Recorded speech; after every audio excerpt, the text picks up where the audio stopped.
A lot of the thoughts that are there that disturbs us is because we don't let go of things as soon as they happen, and we don't let go of also our possessions, our attachments, all of it. Letting go is the most freeing thing, liberating thing, and yet somehow the mind always holds on to things because of a feeling of insecurity. Anything that we let go comes back on its own when it's necessary. When we hold on to something, on the other hand, it can suffocate us. The best example of that, which we can feel every moment, is our own breath. The most essential thing to our living is our breathing. And yet, if we breathe in and just hold on to the air we breathe in, it'll suffocate us. Anyone who has tried to hold the breath, we can do only for a few seconds, and then we have to let it go. And when we let go the breath, it comes back on its own, and there is a natural rhythm in which the breath comes in and goes out. Something as essential as the very air we breathe, we have to let go of it. If we just hold on to it, it'll kill us. So, in this way, anything that's considered to be most essential, nothing can be more essential than the air we breathe, which itself has to be let go.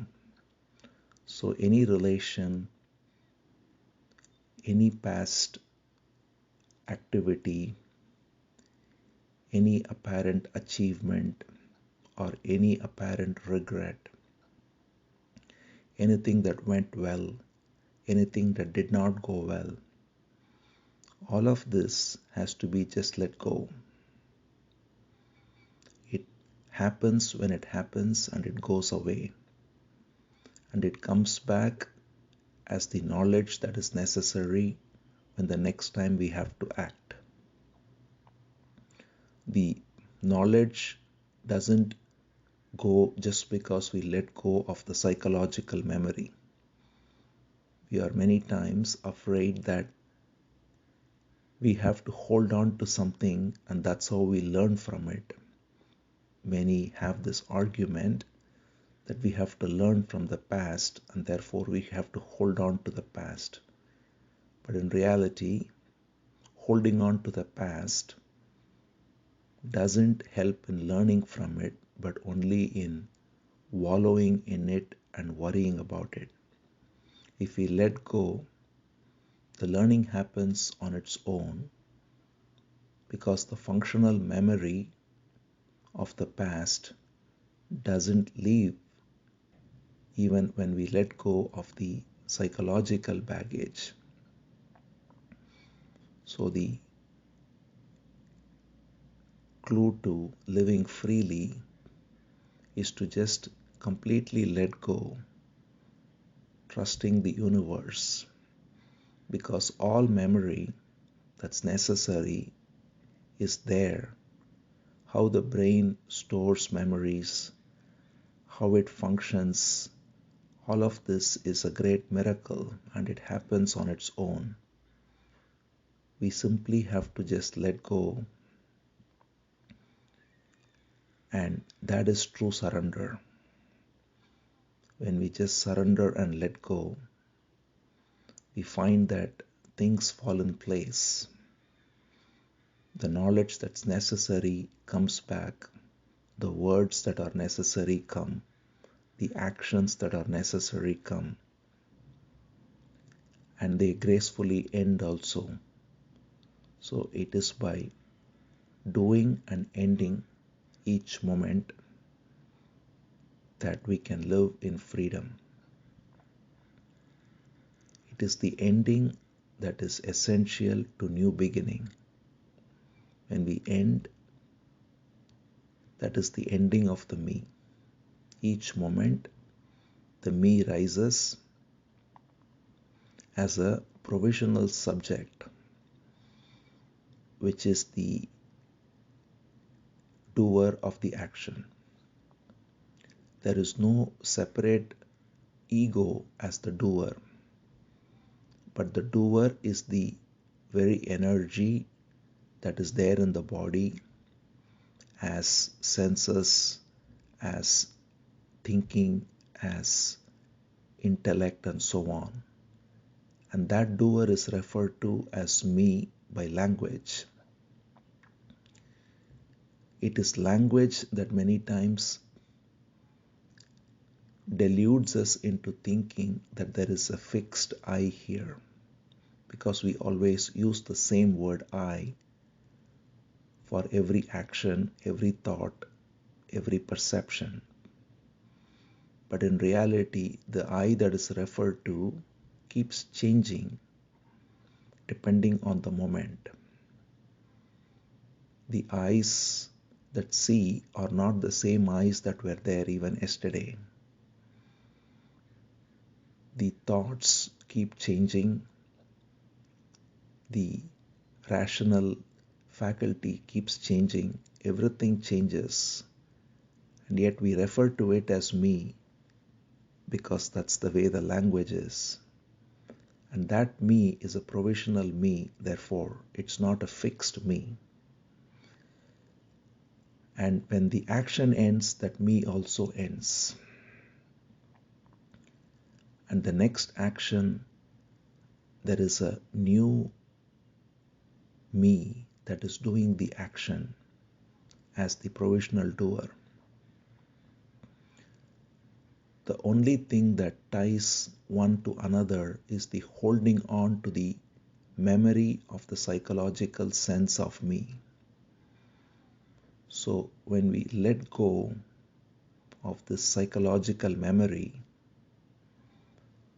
then the functional provisional me that's necessary to do the action does anyway perfectly, in fact, not being obstructed by the psychological memory, and therefore the guilt, the pride, the worry, the anxiety, all that is removed. And there is only total attention to what needs to be done now. And in this total attention, there is true love. And that comes only with letting go. So letting go, just as we let go of the breath naturally for it to come back, every moment, if we let go of any action, any memory, any perception, once it's over, then the next action comes, the next perception comes, and life flows rhythmically, harmoniously. And this is to live in meditation. Whether we are relating to others or whether we are just sitting by ourselves, anything that comes up, even when we are silently sitting, if it is just let go of, surrendered back to the very source from which it comes, then there is no struggle, no effort.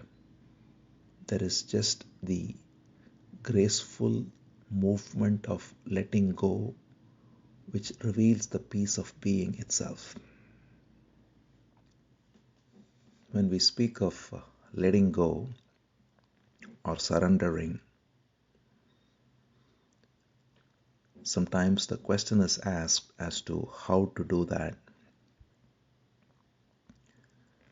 But the very question, how, if we look at it, that question itself is a way to postpone or to look for some process to surrender or to let go. If we again ask the question as to who is asking, we will find that it is only the false sense of me that wants to know how to surrender. Because surrender is not a process in time for us to learn and do. It is just letting go instantly this moment.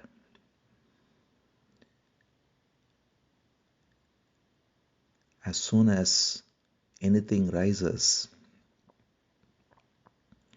if we see clearly that it is just phenomenon rising,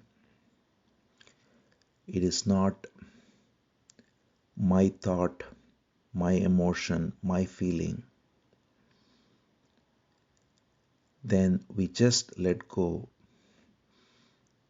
without registering it, without recording it, in the same way that any phenomenon is seen. If a bird flying in the sky, we don't ask how to let go of the bird because it's not our bird. We don't think of it. The moment we possess something, we find it difficult to let go. The key is to recognize that there is nobody possessing anything. Every thought that rises, every sensation, every perception is all happening with its own intelligence. We cannot predict what the next thought is, which alone shows that we don't control thoughts. We don't generate thoughts. Thoughts come on their own. And thoughts come on the ground of conditioning. Whatever conditioning is there, it produces its own thoughts. And conditioning is a collective movement of energy. And that conditioning has both functional and psychological aspects to it. The functional aspects of conditioning, which are the necessary things to live, starting from the language we speak, the technologies we use, and so on, is also conditioning which is coming through culture, through society, and is necessary for living. But none of that is mine either. There is no such thing as my language, my words, my technology. Even the one who creates any great technology builds on top of what's already there. The words we use are coming from all the conditioning we are exposed to. So all of the conditioning which is generating thoughts, none of that can be called as my own. And then there is the psychological conditioning, which is also shared by practically all of humanity, which is all the fears, anxieties, worries, insecurities, envy, comparison. And these are also passed on through conditioning from generation to generation. There is no new thought psychologically. 1,000 years back, people probably felt the same fears, anxieties, insecurity, comparison, and that's exactly what's being felt now. And it's felt in all regions of the world. So, both in time and in space, we find that it is common. So, no thought of psychological nature is also truly mine. When we recognize this, that there is no such thing as my thought, then that very recognition lets go. So there is no how to let go, just the recognition, the insight lets it go. It is instantaneous and not a process in time. When the room is dark and we put the light on, there is no process by which the room is illuminated. It's instantaneous. The very flipping of the switch illuminates the whole room in one instant, not step by step. In the same way, the insight within, which is the light of wisdom, can illuminate instantly by letting go of this false idea, which is the darkness of ignorance, that these are my thoughts, my feelings, my emotions, my worries. That ignorance, when it's removed, then instantly there is letting go. There is nothing to hold on to. It is part of the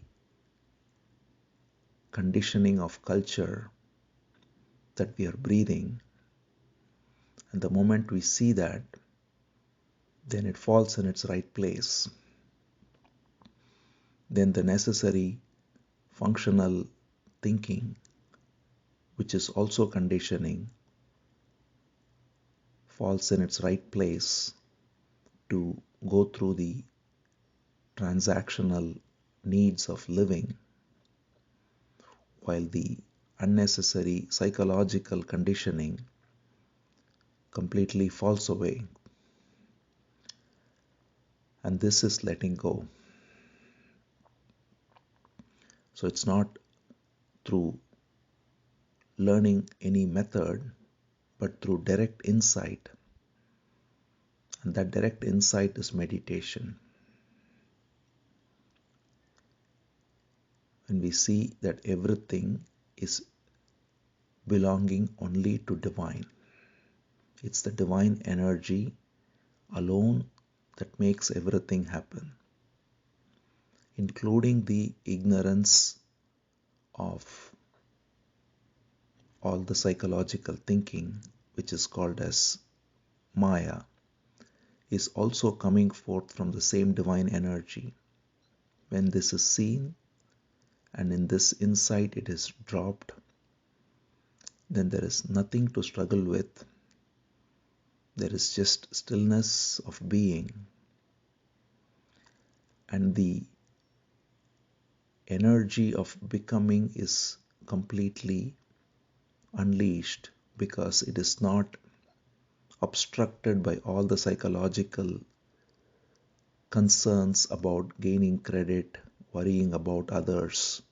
When all that is removed, then activities which are needed for becoming good in one's work or relations or whatever it is, fall in their right place without any obstruction, while the being, which is ever free, shines forth on its own. So this is freedom, this is meditation.